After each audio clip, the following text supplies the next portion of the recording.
বলছে যে বাবরি মসজিদ হচ্ছে বলে যে বাইরে পরিযায়ী শ্রমিকের উপর অত্যাচার হচ্ছে, এটা কি সঠিক? এটাও অনেকটাই 99% এটাও উপরে দেখাচ্ছে যে না মুসলমানদের আমরা অনেকটাই সাহায্য করি, কিন্তু আমাদের এটা সাহায্য নাই, এরা আমাদেরকে পুরো ধোকার মধ্যে রেখেছে। আচ্ছা, আপনারা এখানে আজকে বাবরি মসজিদ প্রাঙ্গণে এসেছেন, আপনাদের হাতে দেখলাম বিভিন্ন রকমের পোস্টার। কেন এই পোস্টারটা হচ্ছে এই জন্য এসেছি, নামাজ তো পড়তে এসেছি ফার্স্ট টাইম, এবং এর সত্ত্বেও আমরা প্রতিবাদ করতে এসেছি। জুয়েল রানা শেখ, এনার বাড়ি হচ্ছে মুর্শিদাবাদ সুতি থানা। ইনি কাজ করতে এসেছিলেন উড়িষ্যার সম্বলপুরে। হিন্দুরা এবং আরএসএস দলরা একে পিটিয়ে হত্যা করেছে। শুধু একে বলে নয়, এর আগেও হত্যা করেছে উড়িষ্যায়।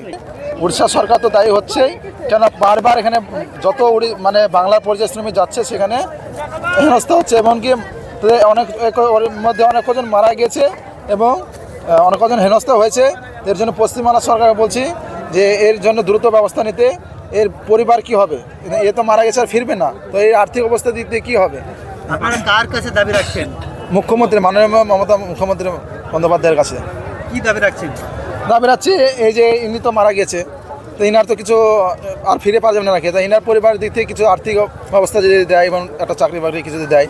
আর তার সঙ্গে সঙ্গে বলবো যে আমাদের পশ্চিমবাংলায় একটা ভালো শিল্প এবং কারখানা যদি হয়, তাহলে বাংলার মানুষকে তো আর বাইরে যেতে হবে না, আমাদের পশ্চিমবাংলায় কিছু করে খাবে আর কি। এর জন্য মাননীয় মুখ্যমন্ত্রীকে বলবো, এই ঘুগনি আর এই চা বিক্রি করতে বললে ওটা তো একটা অশিক্ষিত ধরনের কাজ বলছে। ওটা তো সবাই তো পারে না। একটা শিক্ষিত ছেলে হয়ে ঘুগনি এবং চা তো বিক্রি করতে পারে না। সে শিক্ষিত ছেলে, সে এখানে চার যোগ্য হিসাবে সেখানে চাকরি করবে এবং হয়তো এখানে একটা কোনো কোম্পানি কাজ করবে।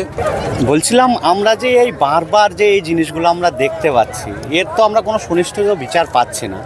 এখনই আমার একটা ভাই, সে বলল এই পরিযায়ী শ্রমিকের ঘটনাটা পুরো বললো। শুধু এই পরিযায়ী শ্রমিকটাই তাই নয়, আদিও অনেক ঘটনা আমরা দেখতে পাচ্ছি। এভাবে অনেক হুলস্থুল আমরা দেখতে পাচ্ছি, ইউটিউবের মাধ্যমে দেখতে পাচ্ছি, ফেসবুকের মাধ্যমে দেখতে পাচ্ছি, ইনস্টাগ্রামের মাধ্যমে দেখতে পাচ্ছি যে যেখানেই যাচ্ছে মুসলমান পরিযায়ী শ্রমিক যারা মুর্শিদাবাদ, পশ্চিমবাংলা মুর্শিদাবাদে, খাস করে আমাদের মুর্শিদাবাদের নাম শুনলেই বাংলাদেশি নাই মুসলমান, বিভিন্ন রকমের একটা উল্টোপাল্টা নাম দিয়ে এদেরকে অনেক অত্যাচার করা হচ্ছে।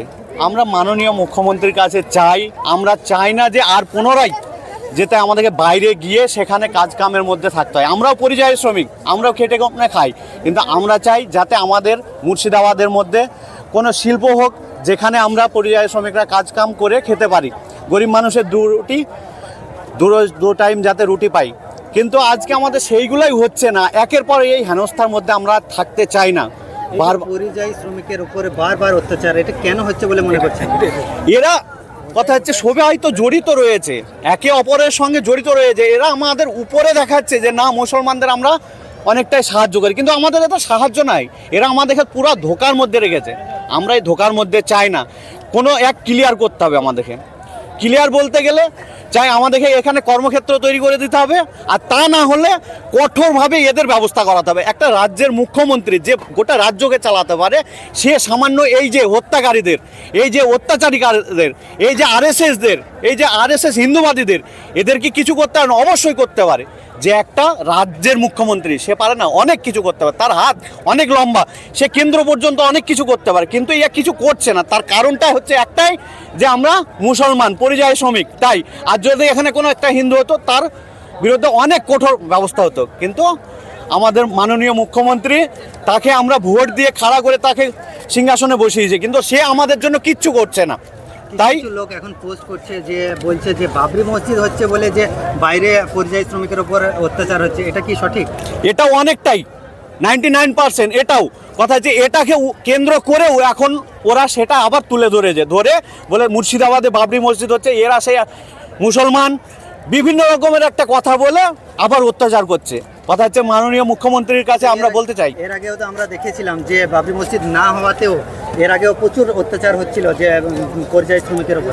হ্যাঁ, সেটা তো অবশ্যই হচ্ছিল, এর আগেও অনেক হয়েছে, কিন্তু তারপরে কি হয়েছে যে কিছুটা আমরা দেখেছিলাম যে কম হয়েছিল, কিন্তু এখন আবার যখনই বাবরি মসজিদের নাম শুনেছে যে মুর্শিদাবাদে হচ্ছে, তারা আবার পুনরায় এই জিনিসগুলোকে আবার উস্কিয়ে পুরো দেশটাকে আবার গরম করে আবার সেই পরিযায়ী শ্রমিকদের উপরে, মুসলমানদের উপরে, আরএসএস হিন্দুরা এটা সবচাইতে বেশি করছে।